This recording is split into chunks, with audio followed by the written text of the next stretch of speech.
Assalamualaikum warahmatullahi wabarakatuh. Hamdan wa syukran lillah.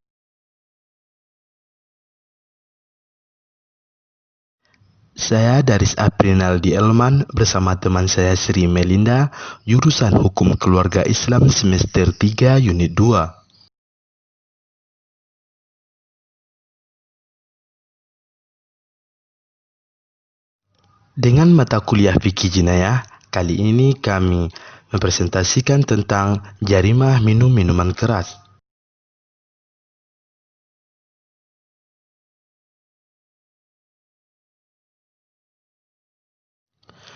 Untuk mengetahui tentang jarimah minum minuman keras, kami mengambil 5 pokok penting pembahasan.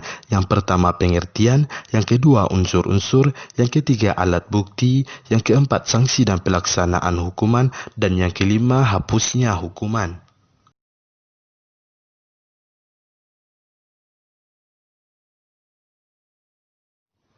Sebelum kita menjelaskan tentang pengertian jarimah minum minuman keras, ada baiknya kita mengetahui dasar hukumnya terlebih dahulu. Terdapat dalam Quran Surah Al-Baqarah ayat 219 yang berbunyi, A'udzu billahi minasyaitonir rajim. Bismillahirrahmanirrahim. Yas'alunaka 'anil khamri wal maisir. قل فيهما إثم كبير ومنافع للناس وإثمهما أكبر من نفعهما ويسألونك ماذا ينفقون قل العفو كذلك يبين الله لكم الآيات لعلكم تتفكرون Sadaqallahul azim.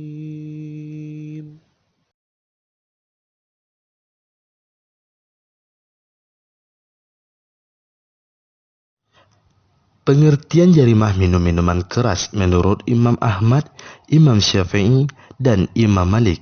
Mereka berpendapat bahwa minuman yang memabukkan baik disebut khamar atau dengan nama lain.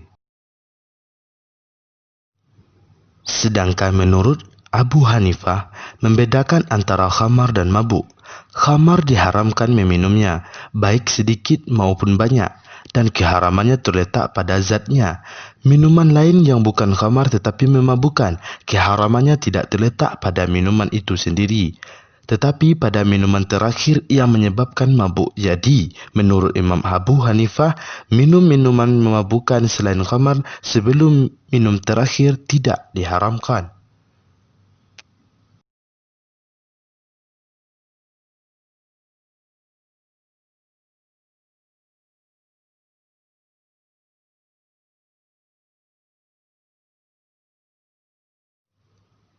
Unsur-unsur jarimah minuman keras ada 2 macam. Yang pertama asyurbu, yang kedua adanya niat yang melawan hukum. Asyurbu. Pengertian asyurbu sebagaimana yang telah dijelaskan Imam Malik, Imam Syafi'i, dan Imam Ahmad berpendapat bahwa unsur ini terpenuhi apabila pelaku meminum sesuatu yang memabukkan. Yang kedua, adanya niat yang melawan hukum. Unsur ini terpenuhi apabila seseorang meminum minuman keras padahal ia tahu bahwa apa yang diminumnya itu adalah khamar atau muskir. Dengan demikian, apabila seseorang meminum minuman yang memabukkan tetapi ia menyangka bahwa yang diminumnya itu adalah minuman-minuman biasa yang tidak memabukkan, maka ia tidak dikenai hukuman had karena tidak ada unsur melawan hukum.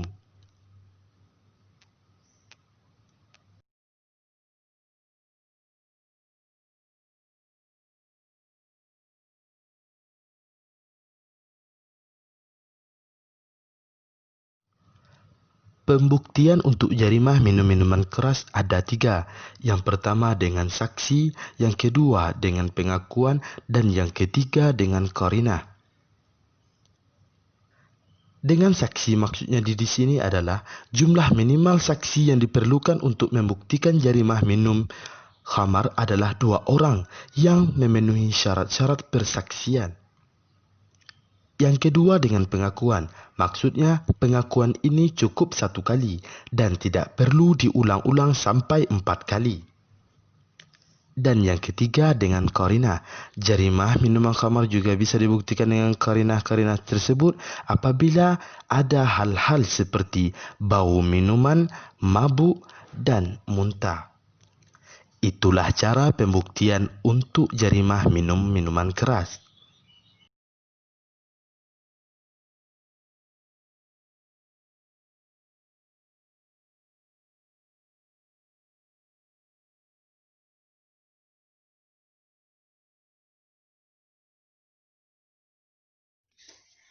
Sanksi dan hukuman bagi peminum khamar.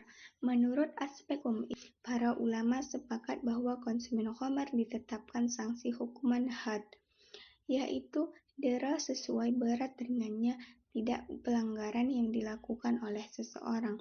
Menurut aspek peraturan perundang-undangan, pihak pemerintah telah mengeluarkan Peraturan Menteri Kesehatan Nomor 86 Menkes 4/1997 tentang minuman yang memabukkan.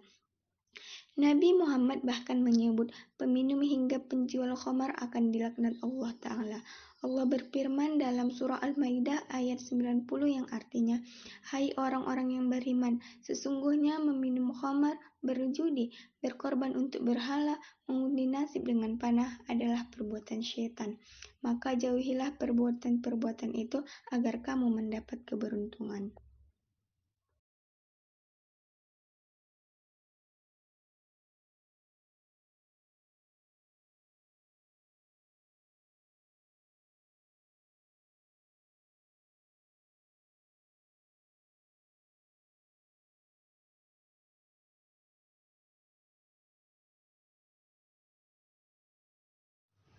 Hal-hal yang menghalangi pelaksanaan hukuman atau hapusnya hukuman.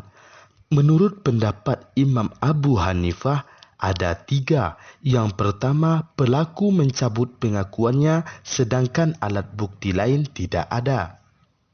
Yang kedua, para saksi mencabut persaksiannya sedangkan bukti lain tidak ada. Dan yang ketiga, para saksi kehilangan kecakapannya setelah adanya putusan hakim tetapi sebelum pelaksanaan hukuman.